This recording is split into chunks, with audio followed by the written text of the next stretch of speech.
रवे गौरचन्द्राय राधिकायै तदालये कृष्णाय कृष्णभक्ताय तद्भक्ताय नमो नमः।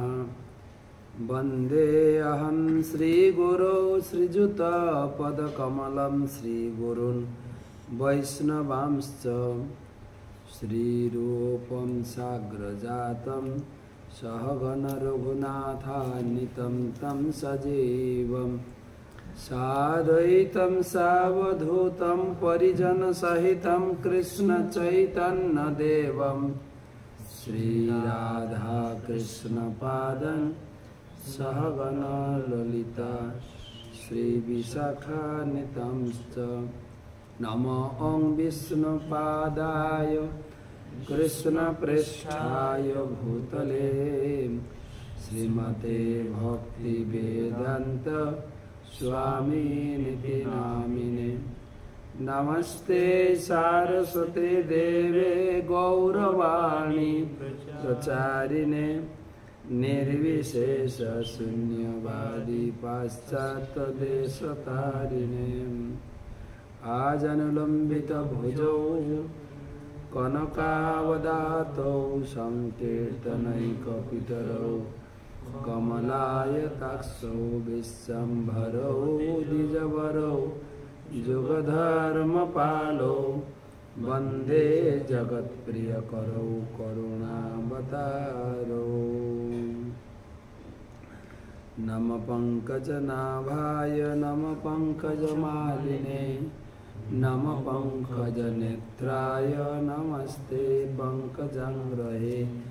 तप्तकांचन गौरांगी राधे वृंदावनेश्वरी वृषभानुसुते देवी प्रणमामि हरिप्रिये। जय श्री कृष्ण चैतन्य प्रभु नित्यानंद श्री अद्वैत गदाधर श्रीवासदि श्री गौर भक्तवृंद। हरे कृष्णा कृष्ण कृष्ण हरे हरे हरे राम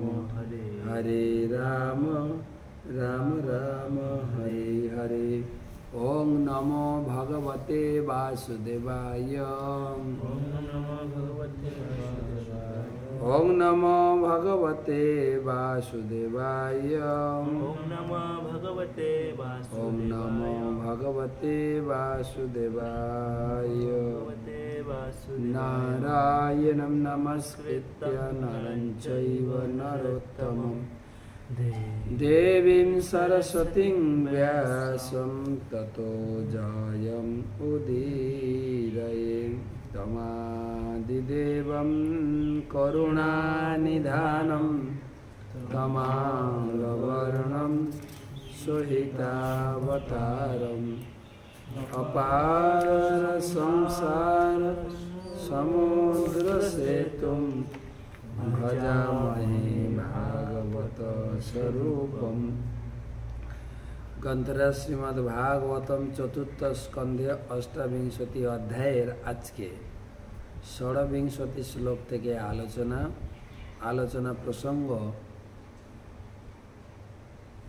এই জগতে যাদেরকে আমরা হত্যা করি অর্থাৎ পশু হত্যা করে খাই সেই পশুরা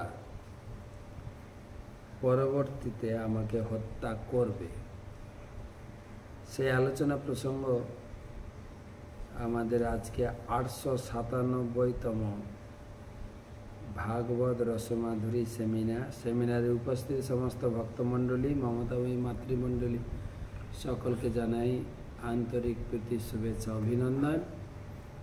প্রথমে গুরুপাদ পদ্মে প্রণাম নিবেদন করে তার অহৈতুকী কৃপা আশীর্বাদ প্রার্থনা করি। নমো ওং বিষ্ণুপাদায় कृष्णप्रेष्ठाय भूतले श्रीमते जयपताका स्वामिनिति नामिने। नमाचार्यपादाय निताय कृपाप्रदायिने गौरकथाधामदाय नगरग्रामतारिणे। भागवत महात्म हेम सिंह जुतम चैतत वैष्णवाय ददाति च कृष्णेन स साजुज्य सपुमा लभते ध्रुवम। स्वर्ण सिंहासने भागवत रेखे कोनो वैष्णव के यदि केउ दान करें तिनी ब्रह्मगति ब्रह्म साजुज्य लाभ करबेन। आलोचना 26 श्लोक থেকে तम यज्ञ पशवहनेन संज्ञप्त्या जेह दयालुना कुठारयित छिच्छिन्दु क्षोभ्या स्मरन्त अमि वमसतत् तम यज्ञ पशवहनेन संज्ञप्त्या जेह दयालुना कुठारयित छिच्छिन्दु क्षोभ्या स्मरत अमि वमसतत्। এই শ্লোকের অনুবাদ এবং তাৎপর্য করেছেন কৃষ্ণ কৃপা শ্রীমূর্তি শিল অভয় চরণারবিন্দ ভক্তি বেদান্ত স্বামী শিল প্রভুপাদ কি যায়। অনুবাদ সেই অত্যন্ত নির্দয় রাজা পুরঞ্জন বিভিন্ন যজ্ঞে বহু পশু হত্যা করেছিলেন। তখন সেই সমস্ত পশুরা সুযোগ পেয়ে তাদের শিং দ্বারা তাকে বিদীর্ণ করতে লাগলো, যেন তারা কুঠার দিয়ে তাকে খণ্ড খণ্ড করে কাটতে লাগলো।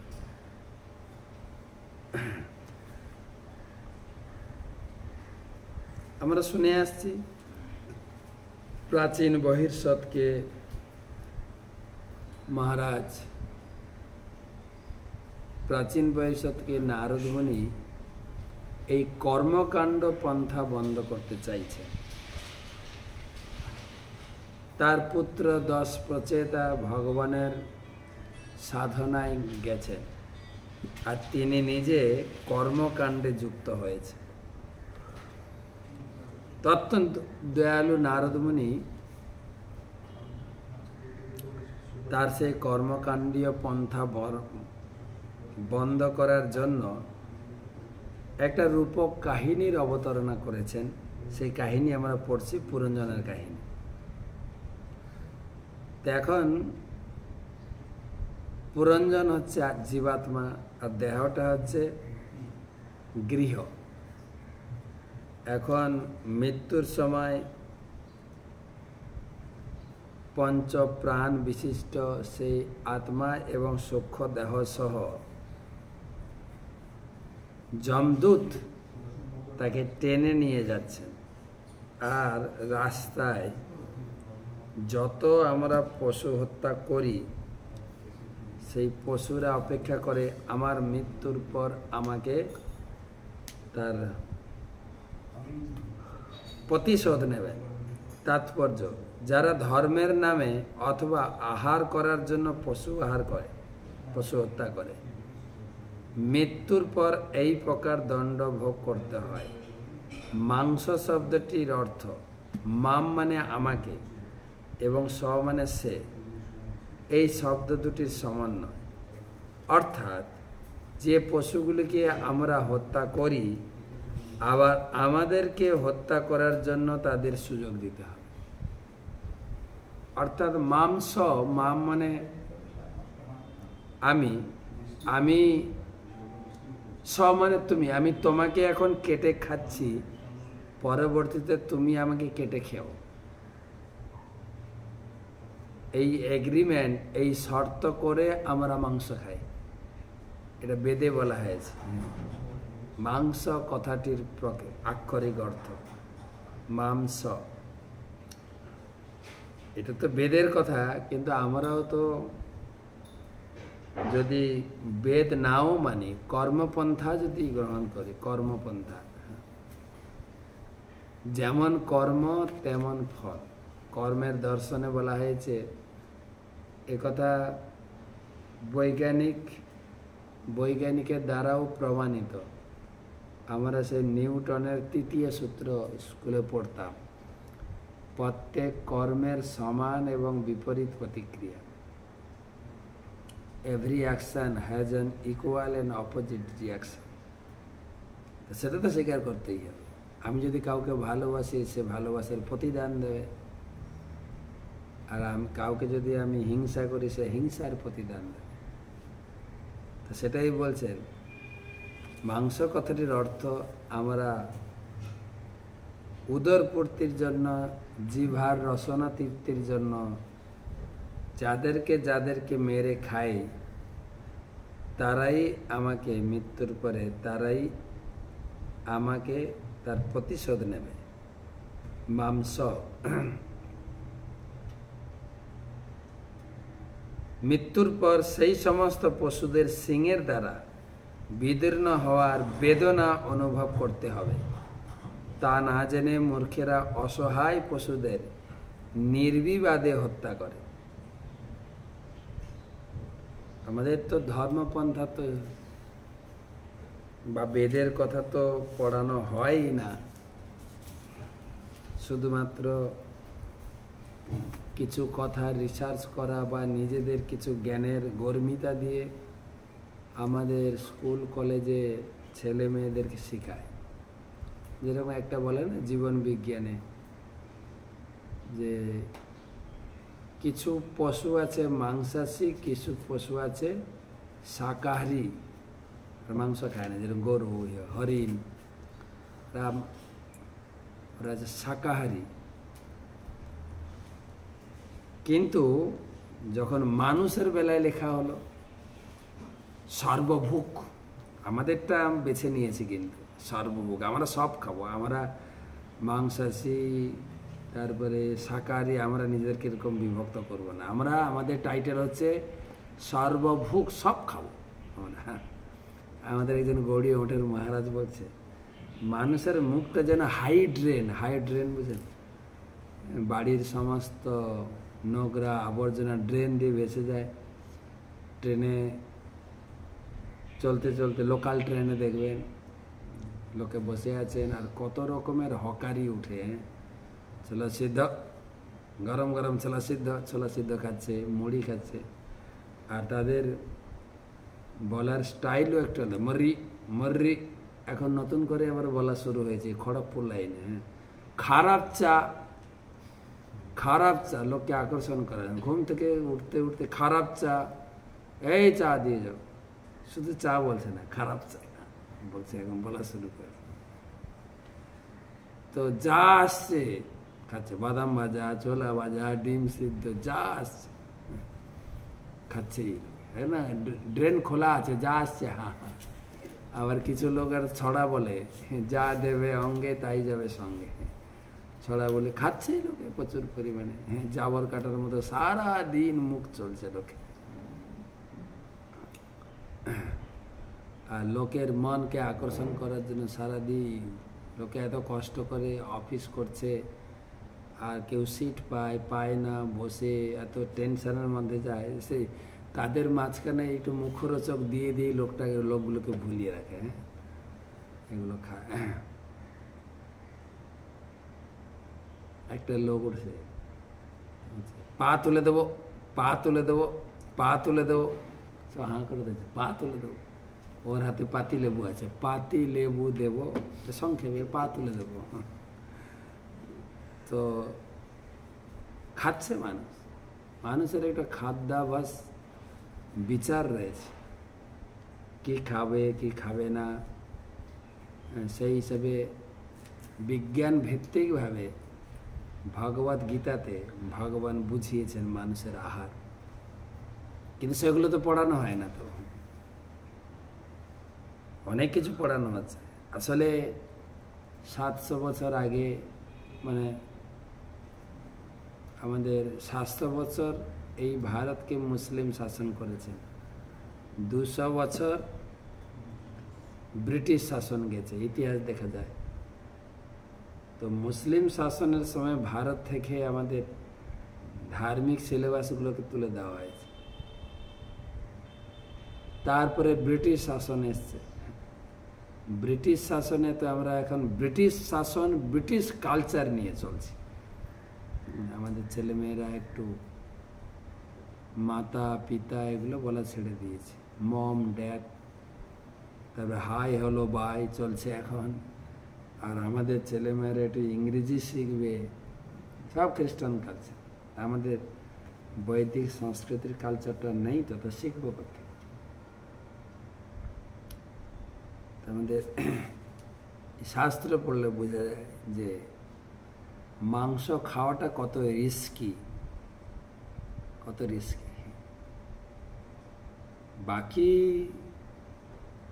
আমি যেটা আছে মাছ বা ডিম, আমাদের একজন গুরুদেব কৌতুক করে বলেন, তুমি রোজ রোজ ডিম খাও, রোজ রোজ আন্ডা জম মারেগা ডান্ডা। রোজ রোজ আন্ডা না হলে চলে না, জম তোমাকে আচ্ছা করে পিটা। আবার কিছু লোক কিছু কৌতুক করে প্রমাণ করে দিয়েছে যে ডিমটাও নিরামিষ। আরে এখানে তো আমার গলাবাজি বা পথ পজিশন দিয়ে অনেক কিছু বলতে পারি, কিন্তু এই জীবনের পরে কিন্তু ওই গলাবাজি আর পথ পজিশন চলবে না। ভগবান বলছেন তান্নহম দিশত কুড়ান সংসারেষু নরাধমান। তুমি এই জীবনে গলাবাজি করতে পারো, কাউকে মানি না, অনেক নেতা মন্ত্রীও বলছে আমি সব মানি না, কিন্তু এই জীবনের পরে আমার হাতের বিচার, ফাইনাল বিচার হবে আমার হাতে।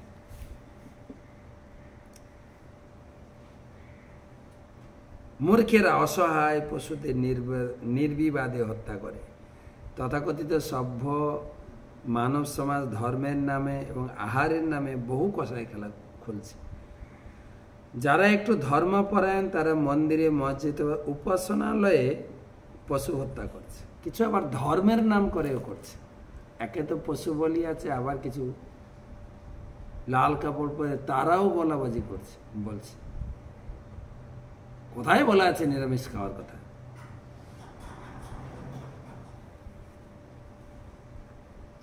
ঠিক যেমন মানব সমাজের আইন হচ্ছে জীবনের জন্য জীবন, তেমনি ভগবানের আইনেও অন্য কোনো জীবের জীবন নেওয়ার অধিকার কারো নেই। পরমপিতা ভগবানের রাজ্যে বেঁচে থাকার অধিকার সকলেরই রয়েছে, এবং তাই ধর্মের নামে অথবা আহারের জন্য পশু হত্যাকে ভগবান সর্বদাই নিন্দা করেছেন। সাধুদের চরিত্র সম্বন্ধে কপিল দেব যেটা বললেন ভাগবতমে, তিনি বললেন যে সাধুদের চরিত্র হচ্ছে সহিষ্ণু এবং সর্বভূতানাম দয়ালু, সর্বভূতের প্রতি দয়া করতে হবে, বা অদেষ্টা সর্বভূতানাম তিতিকস্য কারুণিকা সুহৃদ সর্বদেহিনা, সর্বজীবের প্রতি সুহৃদ। আমার গুরুদেব ক্লাসে বলেন প্রায় যে আমি এসেছি চিকাগো থেকে, চিকাগো আমেরিকা থেকে। বিবেকানন্দ দেব চিকাগো শহরে উঠে একটা লেকচার দিয়েছিলেন, a American sisters and brothers, American ভাই বোনেরা। তো গুরু মহারাজ বলছেন বিবেকানন্দ জগৎবাসীকে ভাই বোন বলে সম্বোধন করেছে। আমাদের এক ধাপ উপরে উঠতে হবে, আমরা এক বাপের সন্তান, যার জন্য আমরা ভাই বোন। সেই বাপ হচ্ছেন ভগবান কৃষ্ণ। তো সেই হিসাবে আমরা জগতে তো সকলে একে অপরের, পশু থেকে শুরু করে পাখি থেকে শুরু করে সবাই ভাই বোন। পিতার সামনে কি আমরা এক ভাই আরেক ভাইকে বোনকে কেটে খেতে পারে নাকি? অসম্ভব। সেই জন্য ভগবানের বিচার। ভগবান বলছেন তান্নহং, গীতার 16 অধ্যায় দৈবাসুর অসুর গুণাবলী বর্ণনা করতে গিয়ে বলছেন তানি অহম দিশত কুরান সংসারেষু নরাধমা ক্ষিপামি অজস্র অশুভম আসুরিম আসুরেশ্বু জনিষু। তোমাদেরকে এই যে যারা হত্যা করছে আর খাচ্ছে, কেউ বলবে আমি তো হত্যা করছি না, আমি খাচ্ছি। বেদে বলা হয়েছে 6 জন দোষী, যে হত্যা করছে, যে রান্না করছে, যে পরিবেশন করছে, যে খাচ্ছে, যে বিক্রি করছে, সব চেন করা আছে। কিছু লোক বলে আমি তো আমার পশুটা বিক্রি করে দিচ্ছি। তো তাদের সকলকে, যারা হিংসাপরায়ণ, ক্রূর এবং যারা নরাধ, আমি তাদের ভবসাগরে বিভিন্ন আসুরিক জনিতে নিক্ষেপ করি। পশুঘাতকেরা পরমেশ্বর ভগবান ও অন্যান্য জীবেদের প্রতি হিংসাপরায়ণ বলে তাদের নরকের অন্ধকারে নিক্ষেপ করা হয় এবং তাই তারা জীবনের উদ্দেশ্য কখনো হৃদয়ঙ্গম করতে পারে না, সে কথা পরবর্তী শ্লোকে বিশ্লেষণ করা হয়েছে। 27 নম্বর শ্লোক। অনন্ত পারে তমসি মগ্ন নষ্ট স্মৃতি সমাহ শাশ্বতী অনুভূয়ার্তিম প্রমদা সঙ্গ দূষিতঃ। অনন্ত পারে তমসো মগ্ন নষ্ট স্মৃতি সমাহ শাশ্বতীর অনুভূয়ার্তিম প্রমদা সঙ্গ দূষিতঃ। রমণীর দূষিত সঙ্গ প্রভাবে রাজা পুরঞ্জনের মতো জীবেরা নিত্যকাল সংসারে কষ্ট ভোগ করবে এবং বহু বহু বছর ধরে স্মৃতিরহিত হয়ে তারা জড়জাগতিক জীবনের অন্ধকার প্রদেশে অবস্থান করে। এগুলো সব রিলেটেড, মাংস খাওয়ার সাথে সাথে স্ত্রী সঙ্গ, এগুলো সব রিলেটেড। মাংস, এই মানি, সব ম থাকলে, মানি থাকলে মানিটাকে উপভোগ করার জন্য মাংস লাগবে, সেটাও ম। আর শরীরটাকে শান্ত করার জন্য মহিলা লাগবে।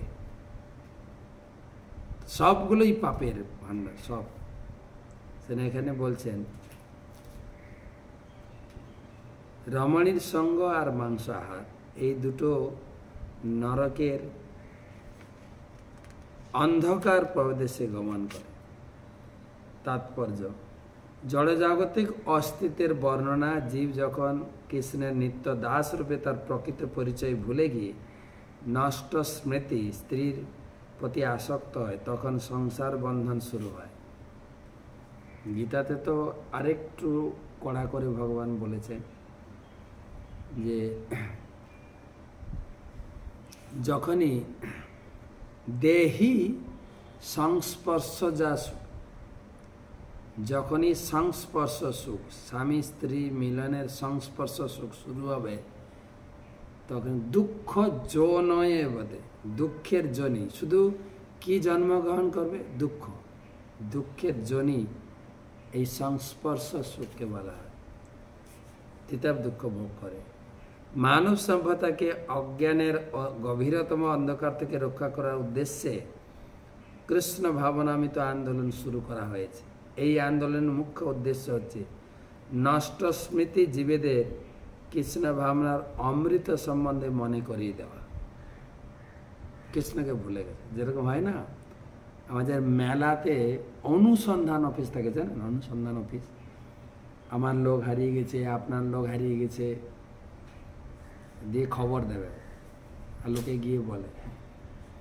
তো এই বহুপাদ বলছেন এই কৃষ্ণ ভাবনামিত আন্দোলন হচ্ছে অনুসন্ধান অফিস। লোক হারিয়ে গেছে আমাদের, এসে খুঁজুন খালি। সেজন্য আমাদের বিভিন্ন মেলাতে, বিভিন্ন জায়গায় এই ইস্কনের প্রচার কার্যক্রম থাকে। আমি তো আবার কোথাও কোথাও গিয়ে একটু কৌতুক করে যে এইখানে ইস্কন আছে, লোক জানুক, এমনি গিয়ে বলতাম। অনুসন্ধান অফিসে গিয়ে, মঙ্গল গোবিন্দ দাস ইস্কন থেকে এসছেন, ইস্কনের ক্যাম্পে, ওখানে লোকেরা অপেক্ষা করছে, এত নম্বর জায়গায় এত নম্বর ইস্কনের ক্যাম্প। সব শুনছে ইস্কনের ক্যাম্প, এখানে ইস্কন আছে নাকি? হ্যাঁ, ইস্কন আছে, ইস্কন আছে।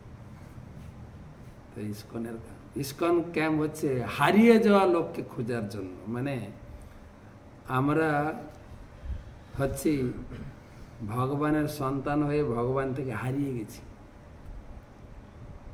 তাই সেই হারিয়ে যাওয়া সন্তানকে সন্তানের সঙ্গে তার পিতার সঙ্গে সংযোগ করে যাওয়ার অফিস হচ্ছে কৃষ্ণ ভাবনামৃত। আমরা ভগবানকে ভুলে গিয়ে মনে করছে এই সংসারটা আমার, আমার স্ত্রী, আমার স্বামী, আমার ছেলে মেয়ে, আমার পিতামাতা, কিন্তু এটা তো আর একটা সংসার পেতে অরিজিনাল জায়গা থেকে হারিয়ে গেছি। এইভাবে জীবাত্মা অবিদ্যার সংকট ও দেহান্তর থেকে রক্ষা পেতে পারে।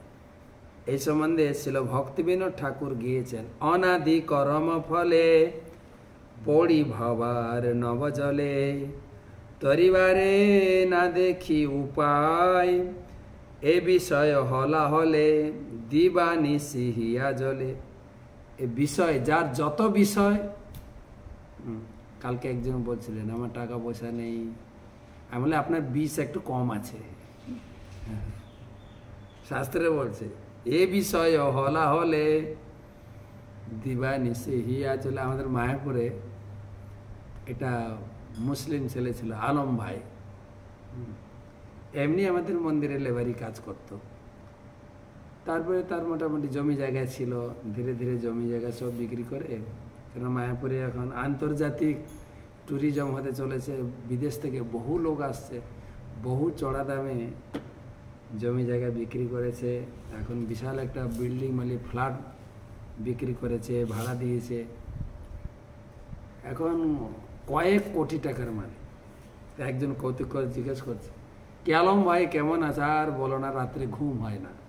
কেননা এই বিষের জ্বালা, যে আগে এগুলো ছিল না তো, আগে তো মোটামুটি খেটে খেত, এখন হয়ে গেছে এই বিষয় হলা হলে কে যদি চুরি করে নিয়ে যায়, কে এটা করে নিয়ে যায়, দিবানিশি হিয়া জল। হিয়া মানে হৃদয়, বিষের জ্বালাতে হৃদয় জ্বলছে বিষয়। মন কভু সুখ নাহি পায়, মন সুখে থাকে নাকি? সেই জন্য লোকে মোটামুটি শান্তি করে ঘুমানোর জন্য এই ঘুমের বড়ি টড়ি খেয়ে ঘুমায় আর কি। আমার অতীতের কর্মকাণ্ডের কারণেই আমি এখন অজ্ঞানতার মহাসমুদ্রে নিপতিত হয়েছি। প্রকৃতপক্ষে একটি বিষাক্ত সমুদ্রের মতো এই মহাসাগর থেকে বেরিয়ে আসার কোনো উপায় আমি খুঁজে পাচ্ছি না। আমরা ইন্দ্রতৃপ্তি সাধনের মাধ্যমে সুখী হতে চেষ্টা করি, কিন্তু আসলে এই তথাকথিত তৃপ্তি সাধন হলো গুরুপাক কটু খাদ্যের মতো, তা হৃদয় দহনের কারণ। আমি দিবারাত্র ক্রমাগতভাবে জ্বালা অনুভব করে চলেছি, তাই আমার চিত্ত প্রসন্ন হচ্ছে না। এই জড় অস্তিত্ব সর্বদাই দুশ্চিন্তায় পূর্ণ।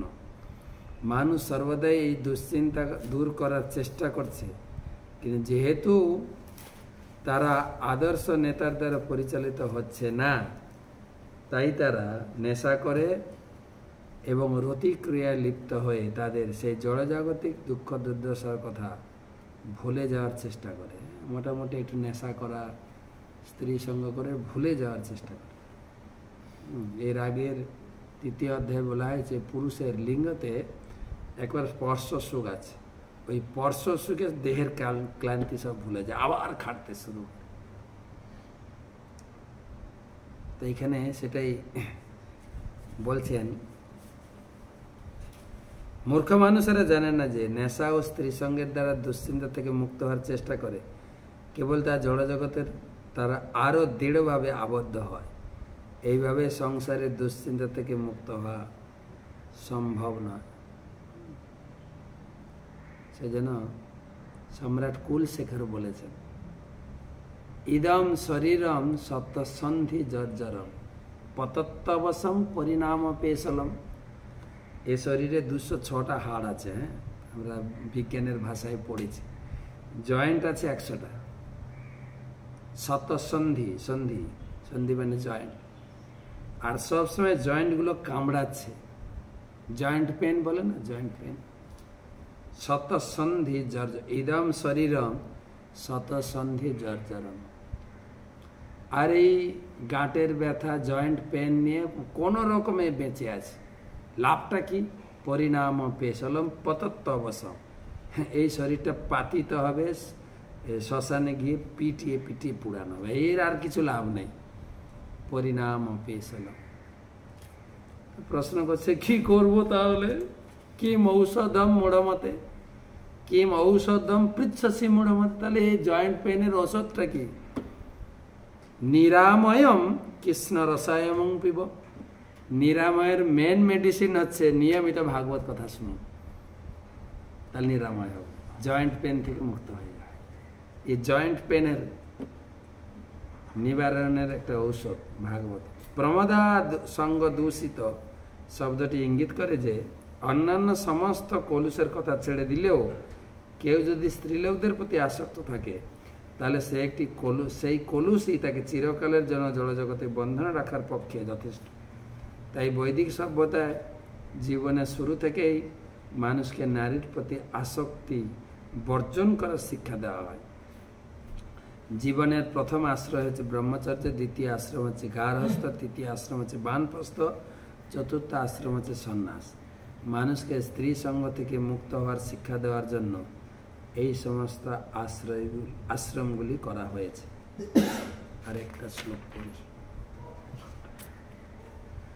তামেব মনসা গৃহ্ণন বভুব প্রমদোত্তমা অনন্তরম বিভর্দস বিদর্ভস্য রাজসিংহস্য বেশ্মণি।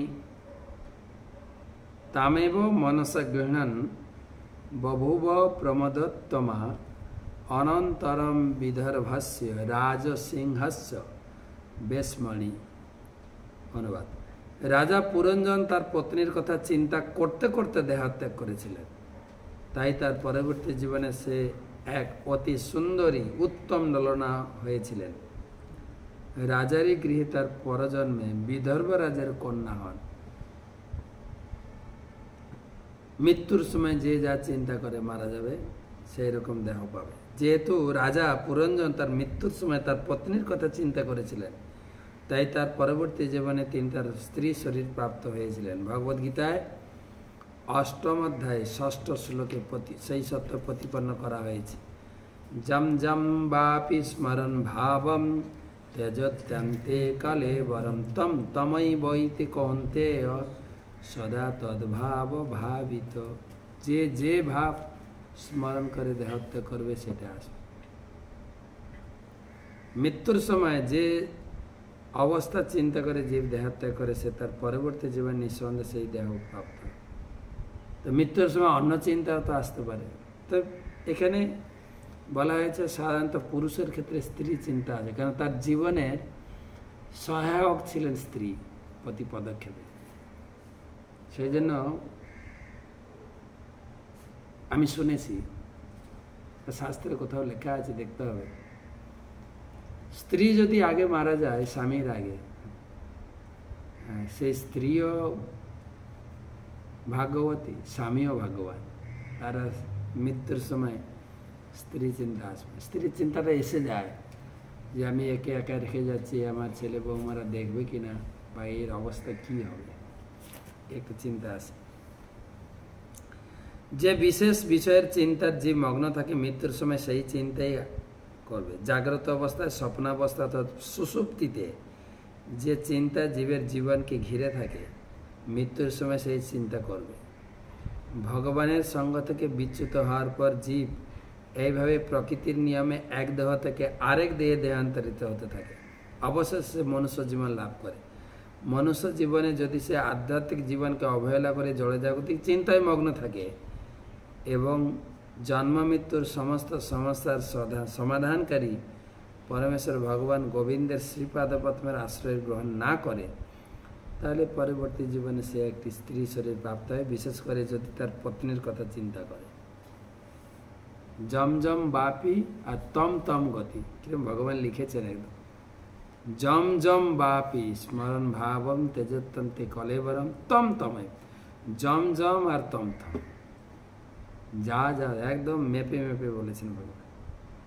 শ্রীমদ্ ভাগবতমের ৩য় স্কন্ধে ৩১ অধ্যায় ১ম শ্লোকে বলা হয়েছে, কর্মণা দৈব নেত্রেণ। জীব কখনো পুণ্য কর্ম করে, কখনো পাপ কর্ম করে, আবার কখনো দুইভাবে আচরণ করে। আমাদের কখনো কখনো বলা হয় না, খালি হাতে এসছো, খালি হাতে যাবে। একজন বলছে না না না, খালি হাতে কোথায় এসছি, বললেই হলো নাকি খালি হাতে এসছি আর খালি হাতে যাব? এগুলো তো লোকাচার কথা। আসল কথাটা হচ্ছে ভাগ্য নিয়ে এসছি আর কর্ম নিয়ে যাব। খালি হাতে আসি নাই, ভাগ্য নিয়ে এসছি, কর্ম নিয়ে যাব। আমি কি কর্ম করছি? খালি হাতে যাব না, আমার কর্ম যাবে সঙ্গে।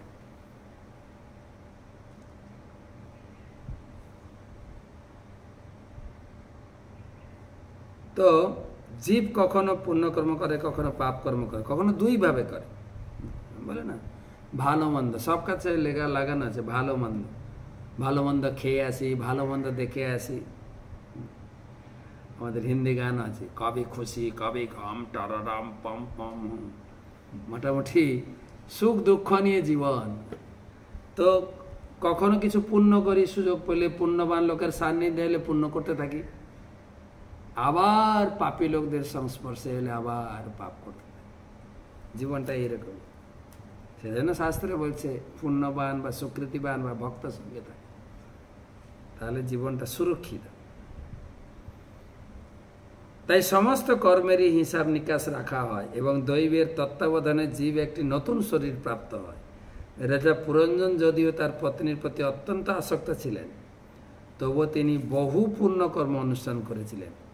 তাই একটি স্ত্রী শরীর প্রাপ্ত হলেও তিনি রাজকন্যা রূপে জন্মগ্রহণ করেছিলেন।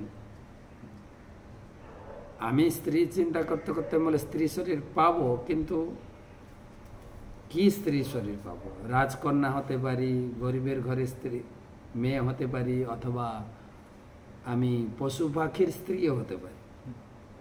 সেদিন তার কর্মের প্যাকেজ নিয়ে বিচার হবে। যেরকম একটা লোক যখন দোষ করে, শুধু তো দোষ বিচার হয় না, এই লোকটা আগে কি কি করেছে, এখন কি কি করছে, সব নিয়ে আছে।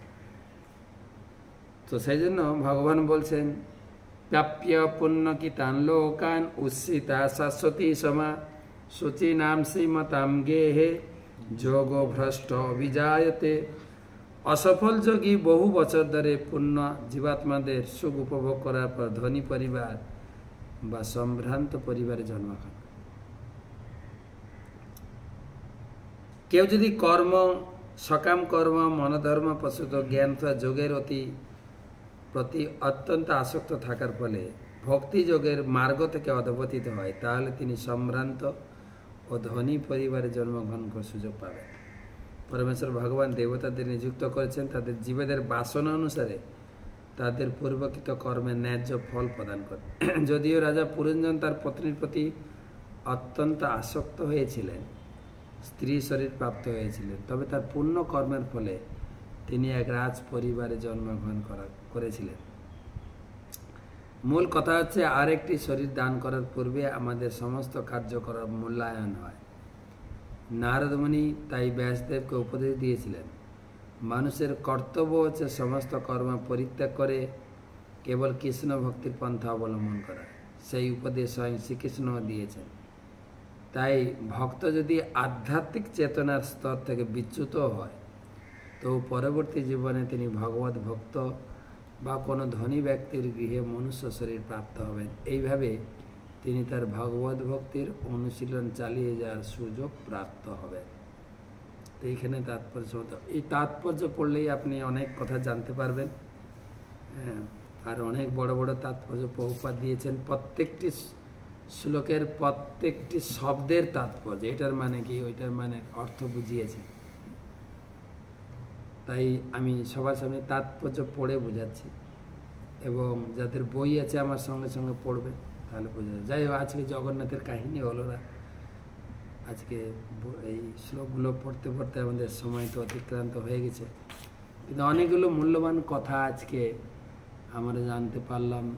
যে মাংস কথাটির অর্থ কী, আর আমাদের মৃত্যুকালীন চিন্তা, আর আমাদের পরবর্তী জন্ম আছে, কিন্তু আমার কর্মের পুঁজি অনুযায়ী জন্ম হবে। এর আগেও আমরা আলোচনা করেছি। ধরুন আমরা নতুন পোশাক আশাক কিনি না, ধরো পুজো আসবে অক্টোবরে, তো দোকানে গিয়ে অনেক ধরনের পোশাক থাকে। বলুন তো, সব পোশাক সবার পছন্দ হয় কি? হয় না। হ্যাঁ, সেই জন্য আমার কর্মের ফের পুঁজি, একটা যে পছন্দ আর একটা যে পছন্দ হলেও টাকা পয়সা লাগবে তো নাকি? পছন্দ হলে হবে না, কি লাগবে? পুঁজি লাগবে। সেই জন্য কর্মের পুঁজি আর আমার মৃত্যুকালীন পছন্দ বা চিন্তা দুটোকে নিয়ে আমি একটা পোশাক পাবো পরবর্তী জীবনে। এই শরীরটা তো একটা পোশাক। গীতায় ভগবান বলেছেন, বসাংসি জীর্ণানি যথা বিহায় নবানি গৃহান্তি নরো পরাণ। যে এই শরীরটা হচ্ছে আত্মার বস্ত্র। তো আমরা এই বস্ত্রটা পুরানো ছেড়ে গেলে ফেলে দিয়ে নতুন বস্ত্র পাবো। আমার কর্মের পুঁজি আর মৃত্যুকালীন চিন্তার উপরে ভিত্তি করে। সংক্ষেপে দুটো প্রশ্ন করে নি, দুটো প্রশ্ন রয়েছে।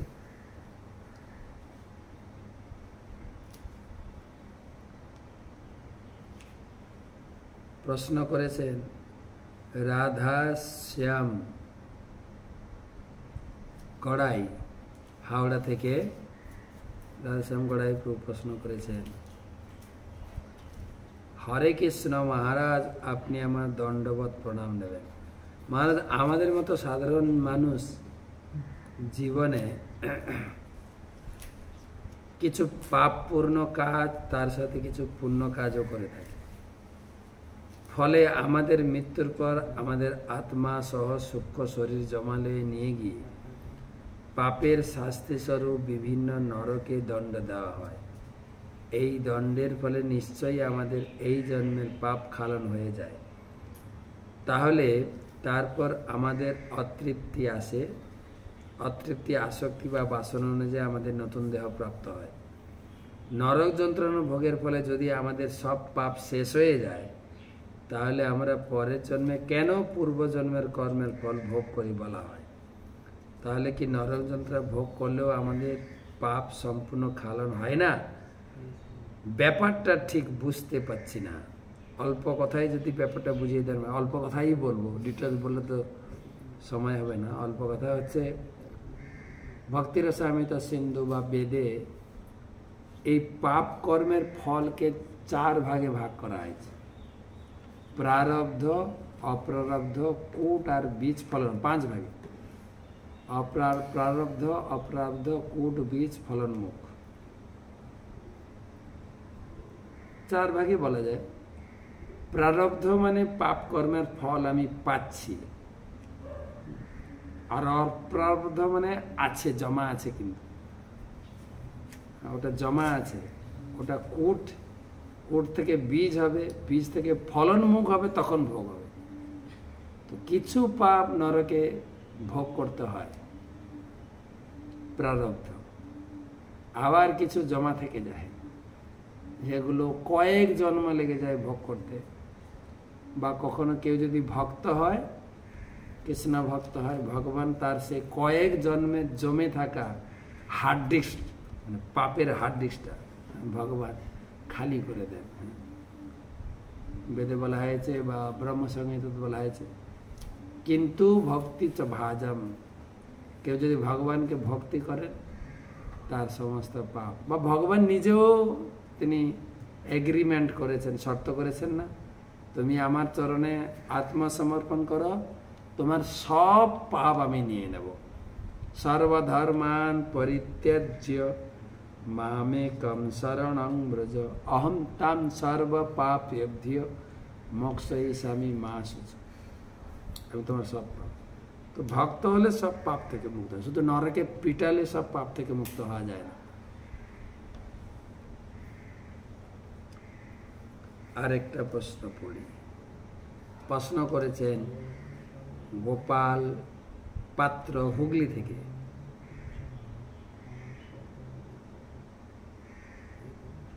হরে কৃষ্ণ প্রভু, ভগবান কি ভোগ দিতে পারে? সবার হাতে কি ভগবান গ্রহণ করেন? আমি শুনেছি আগে দীক্ষা নিতে হয়, এটা কি ঠিক? দীক্ষা তো নিতেই হয়, এটা ঠিক।